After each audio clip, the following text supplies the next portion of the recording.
February 2014 start. Mr. Speaker, sir, I have dealt with the many points raised in the course of the debate. There are only one or two points which I will deal with now. With regard to prices, it is necessary that they should come down. Only if the prices fall, we can be prosperous.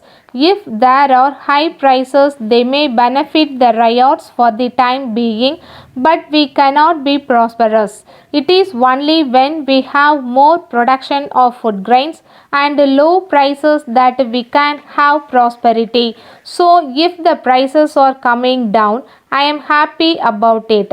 It means that we are prosperous as far as food is concerned. With reference to sales tax, it was said that there should be no sales tax on food grains. I do not know whether those who say this knew how much of the food grains was taxed under the Sales Tax Act. I would like to point out that most of the produce is taken away by the producers and those who work in the fields. In the circumstances that quantity does not come within the purview of the Sales Tax Act at all. Necessary calculations have been made and I am told that only about 20% of the produce is sold in the open market. Even from this, we will have to exclude the grains which are sold by small traders in the streets for which there is no sales tax at all. So it will be clear that the quantity that is sold in the open market will be very small and on this only sales tax is levied. I may mention that this is purchased not by the rural people but by the urban people. So we are collecting sales tax on food grains mostly from the urban people who are much better off than the people who live in the rural areas.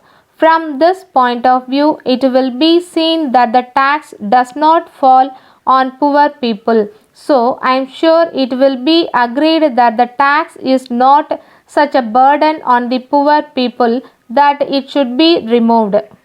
Finally, I wish to say that we all want that our industries should prosperous and that our laborers should not be thrown out of employment. I agree that some industrial undertakings have been closed down, but before we are to find out the reasons for it, we should see what we have done to make them close down these undertakings. So far as labor leaders are concerned, they want the same standard to be maintained in all undertakings and for this purpose they start agitations.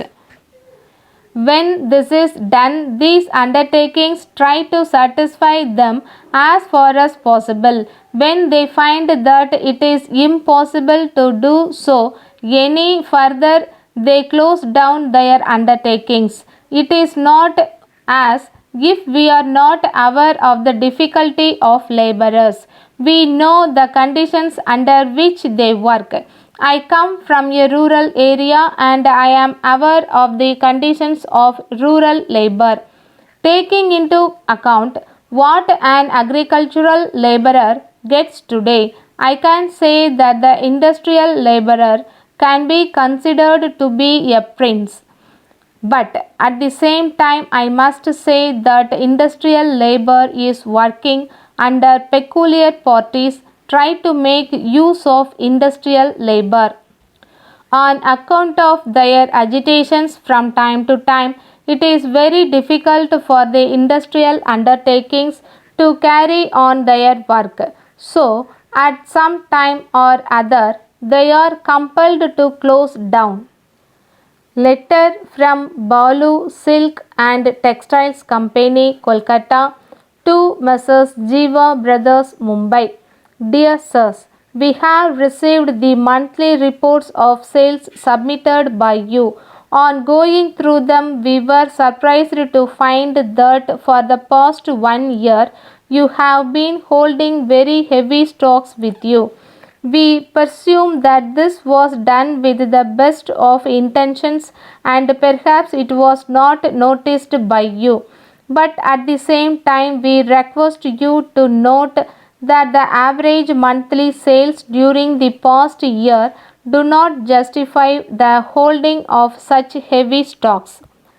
We have no doubt that you will agree with us that holding of such heavy stocks locks up capital and we have to lose interest on capital.